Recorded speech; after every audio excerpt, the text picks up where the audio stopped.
तो बच्चों आज का हमारा टॉपिक होगा भाषा और व्याकरण। ठीक है, यह हमारा 5th क्लास का पहला अध्याय है।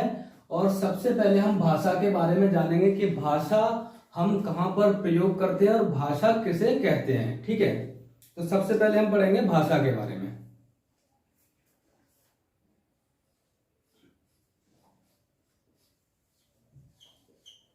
ठीक है बच्चों, जो हमारा भाषा बोलचाल और सुनने का वह माध्यम होता है जिसके द्वारा हम अपने मन के भाव और विचारों को दूसरों के सामने प्रकट करते हैं। ठीक है, या फिर कह सकते हैं कि भाषा वह माध्यम है जिससे हम दूसरों के मन के भाव को समझते हैं। ठीक है, तो भाषा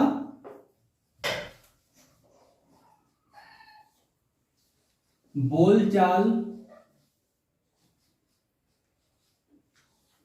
तथा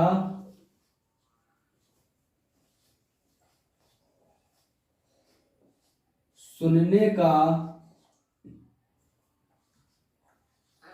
वह माध्यम है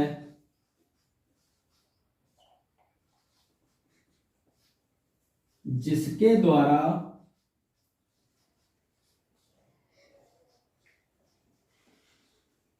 हम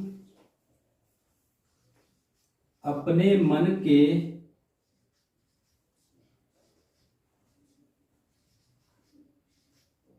भाव और विचारों को प्रकट करते हैं।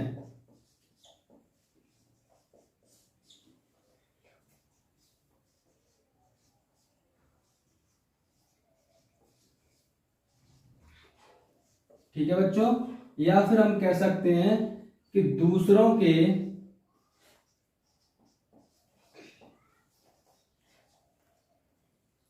भाव और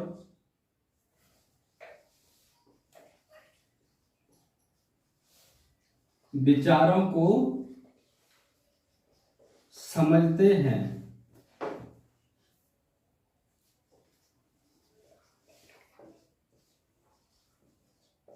ये इसकी डेफिनेशन हो गई।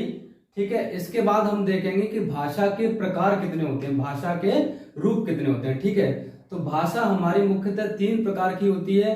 पहला हमारा होगा मौखिक भाषा, और दूसरा हमारा होगा लिखित भाषा, और तीसरा हमारा होगा सांकेतिक भाषा। तो सबसे पहले हम मौखिक भाषा की तरफ आएंगे। सबसे पहले हम मौखिक भाषा के बारे में जानेंगे कि मौखिक भाषा हम किसे कहते हैं। ठीक है,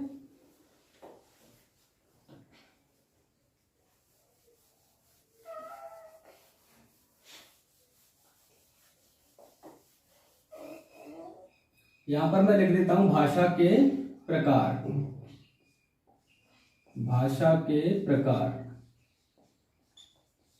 तो यहां पर जो भाषा हमारी कितने प्रकार की बताई थी, 3 प्रकार की होती है। ठीक है, पहला पॉइंट हमारा होगा मौखिक भाषा,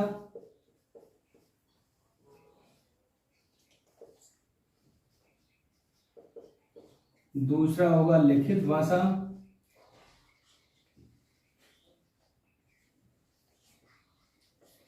और तीसरा हमारा होगा सांकेतिक भाषा।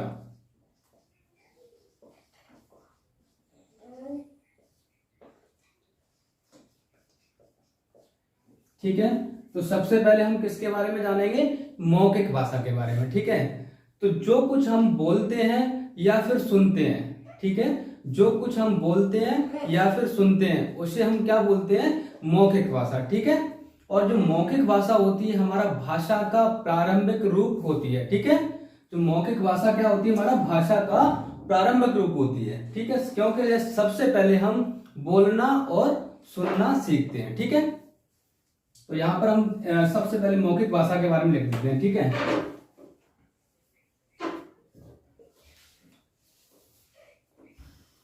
जो कुछ हम बोलते हैं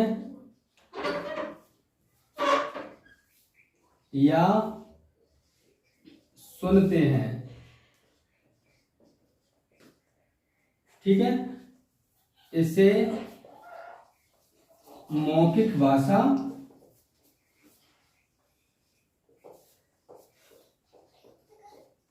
कहते हैं। ठीक है, ये हमारी होगी मौखिक भाषा। यह भाषा का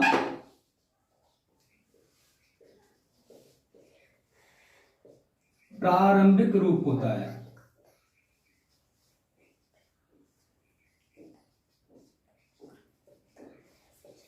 क्योंकि हम सबसे पहले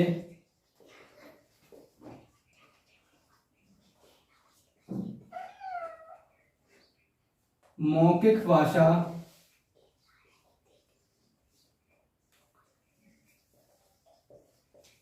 को ही बोलना सीखते हैं।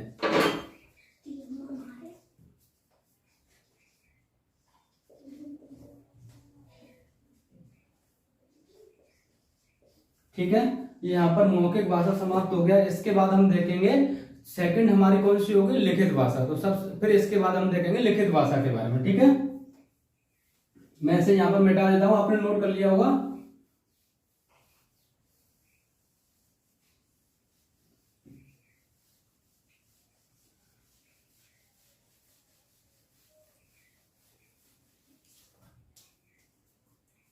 दूसरी कौन सी है, लिखित भाषा।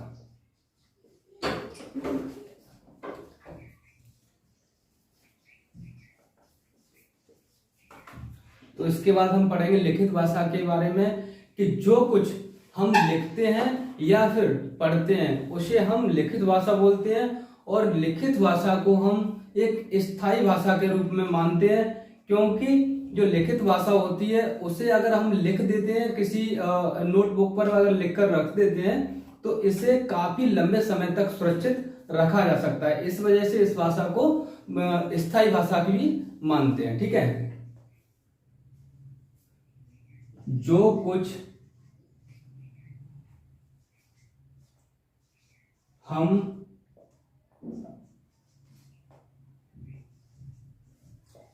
लिखते हैं या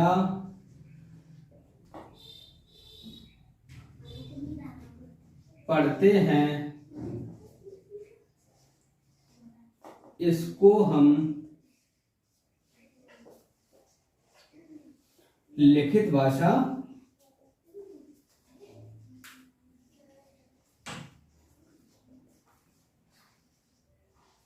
कहते हैं। ठीक है, इस भाषा को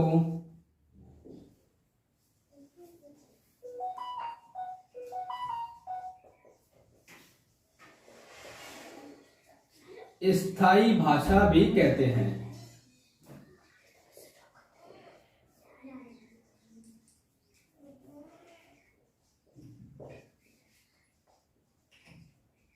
क्योंकि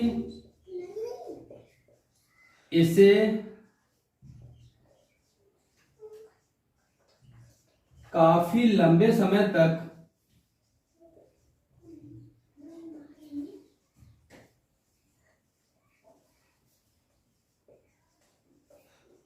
सुरक्षित रखा जा सकता है।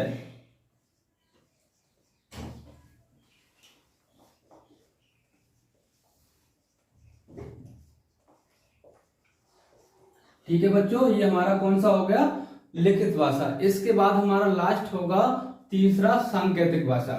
इसके बाद हम सांकेतिक भाषा के बारे में पढ़ेंगे। इसे आप नोट कर लीजिए, इसे मैं मिटा देता हूं। ठीक है,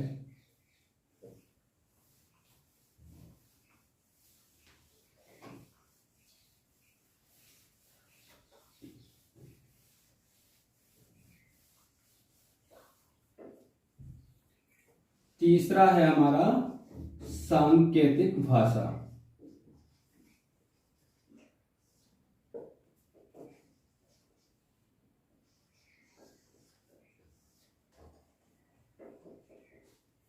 सांकेतिक भाषा में हम क्या करते हैं कि हम अपने मन के भावों को एक संकेतों के माध्यम से प्रकट करते हैं। जैसे अगर मैं किसी से किसी वस्तु को उठाने के लिए कह रहा हूं, तो मैं अपने मन के भाव से अगर मैं उसे एक इशारा करते हुए किसी वस्तु को उठाने के लिए अगर बोलता हूं, तो वो हमारा सांकेतिक भाषा में आएगा। ठीक है, तो अपने मन के भाव को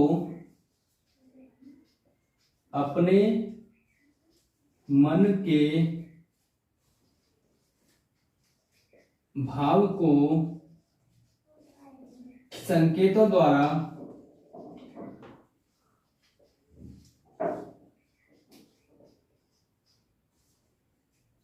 प्रकट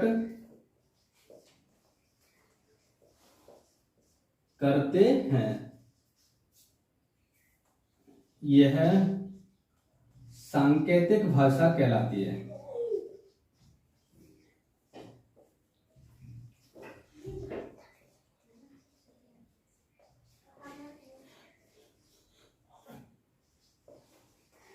ठीक है, तो भाषा हमारी तीनों यहां पर समाप्त हो गई है। इसके बाद हम देखेंगे कि हमारी लिपि क्या होती है। ठीक है, तो इसके बाद हम लिपि के बारे में पढ़ेंगे।